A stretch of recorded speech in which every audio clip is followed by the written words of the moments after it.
Killer Andrew Cunanan, come out dead with your face off. This is a Fezitorial. Well. Like the Miami Beach PD said, Andrew Philip Cunanan's reign of gay Filipino terror is over. Ending, of course, with Cunanan taking himself out faster than a good dose of Vagisil takes out one of my yeast infections. And with the same result. Relief, yet a little sorrow. But now that this crisis is over, everyone's saying that it's time to heal, and let's get everything back to normal. And while, yes, I hope to quickly get back into my routine here at the Ron and Ron Show studios. By the way, I'd like to take this time to thank the very manly Chuck Whatley for filling in for me during my leave of absence. Oh, that Chuck Whatley, him loves his punani.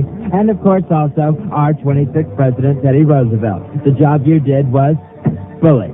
But you will pardon me if I don't care for things to get back to normal. I'd like to think that we learned something from Andrew Cunanan's cross-country cabaret of killing. And we'll use the lessons we've been taught to make sure this sort of thing doesn't happen again. First of all, let's immediately sink all houseboats. Hey, we got one of the FBI's 10 most wanted on a houseboat. Let's start relocating every houseboat to the bottom of the ocean and see how long the other 9 can hold their breath. Besides, these houseboats are hideous. They look like someone put a giant lunchbox on a big raft. In fact, one reason why I was tuned into the Cunanan coverage was I was trying to see if there was a giant thermos inside.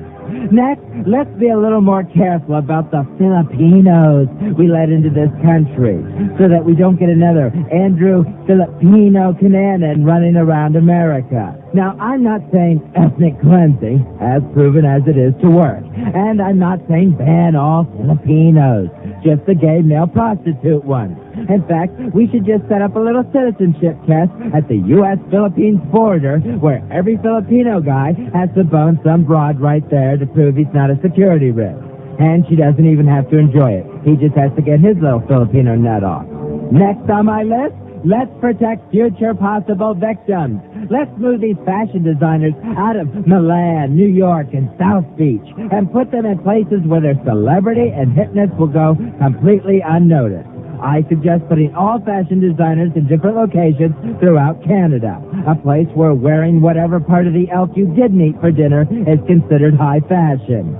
And speaking of moving, until everyone feels a little more comfortable, let's just move Miami South Beach gay scene. I say for now, we just all meet at Hayes' place. I would suggest my own home, but it's being tented and bug bombed this week. I may have ticks. And my getting Lyme disease isn't going to help anyone. And finally, for the FBI and other law enforcement agencies, let's lose the term spree killer.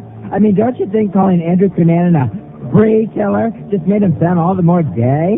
Which probably ticked him off even more. Spree killers sound like they should be flitting through the woods, killing their victims with sunshine and lemon drops. That's nice.